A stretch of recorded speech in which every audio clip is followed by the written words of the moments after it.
দিন কায়েমের সংগ্রাম করতে গিয়া আমার নবীজি 23 বছরের নবুয়তি জিন্দেগির 13 বছর এই মদিনায় কাটলো।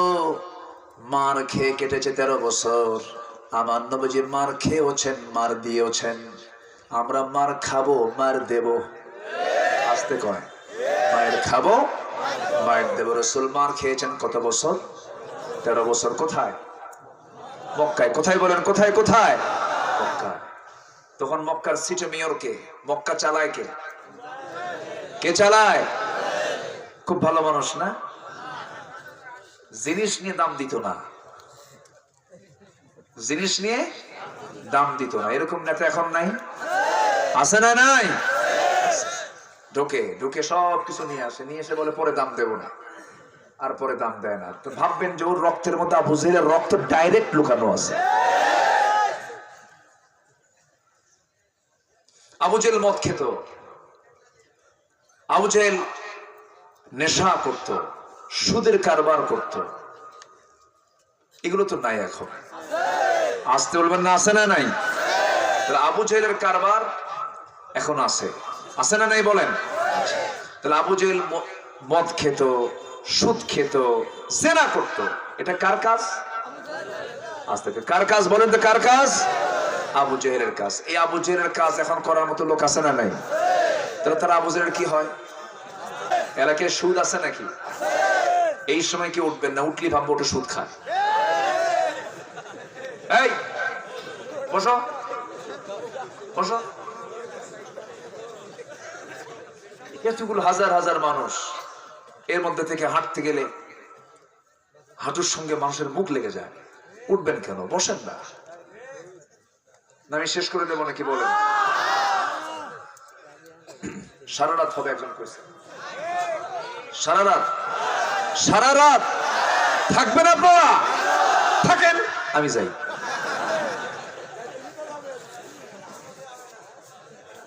অনেক ভালো আপনারা, বলি আলহামদুলিল্লাহ। তাহলে সমাজকে আবু জেহেল দিয়ে চলবে? আবু জেহেল দিয়ে চলতে পারে সমাজ? চলতে হবে রাসূলের দিন দিয়া, রাসূলের নেতৃত্ব দিয়া। ঠিক কিনা বলেন? আবু জেহেল দিয়ে চললে মদ থাকবে, জেনা থাকবে, সুদ থাকবে। মদ খাওয়া কি? আরো জোরে, আরো জোরে। মদের ব্যাপারে রাসূল বলেন মদ হচ্ছে সমস্ত পাপের মা। সমস্ত পাপের আল খামরু উম্মুল খাবাইস। মদ হচ্ছে সমস্ত পাপের মা। কেমন করে দেখেন, একটা ওলি, একজন আল্লাহর ওলি একটা নগরে সে বসবাস করত। ওই নগরে একজন বিখ্যাত আল্লাহর ওলি বসবাসের পাশাপাশি ওই শহরে একজন কুখ্যাত একটা জঘন্য পতিতা নারী বসবাস করত। তো পতিতা নারী সারা জীবন বহু পুরুষের জীবন নষ্ট করেছে।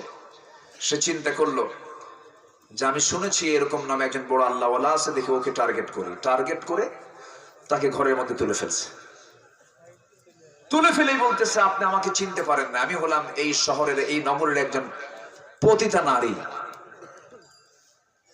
আল্লাহর ওলি তো থমকে দাঁড়াইছেন, না জেনে কোন মুসিবতে পড়লাম। বলতেছে শোনেন, আমি যদি এখানে একটা চিল্লান দেই, একটা আওয়াজ দিয়ে ফেলি, এই নগরের সমস্ত মানুষ হাজির হবে, আপনার মান সম্মান সব শেষ হয়ে যাবে। আপনি কি সম্মান নিয়ে যেতে চান? হ্যাঁ, যেতে চাই। তাহলে 3টা কাজ আপনার জন্য খোলা। এই 3টা কাজের যে কোনো একটা কাজ করলে আপনি এখান থেকে ছুটি পাবেন। আল্লাহর ওলি বললেন কি কি কাজ বলো? নাম্বার 1 হলো এই যে মদের বোতল, মদের বোতল থেকে মদ খেতে হবে। নাম্বার 2, তো যদি তা আপনি রাজি না হন, আমার সঙ্গে জেনা করতে হবে, এটাও যদি রাজি না হন। নাম্বার 3 হলো সামনে যে শিশুটা বসে আছে ওকে খুন করতে হবে।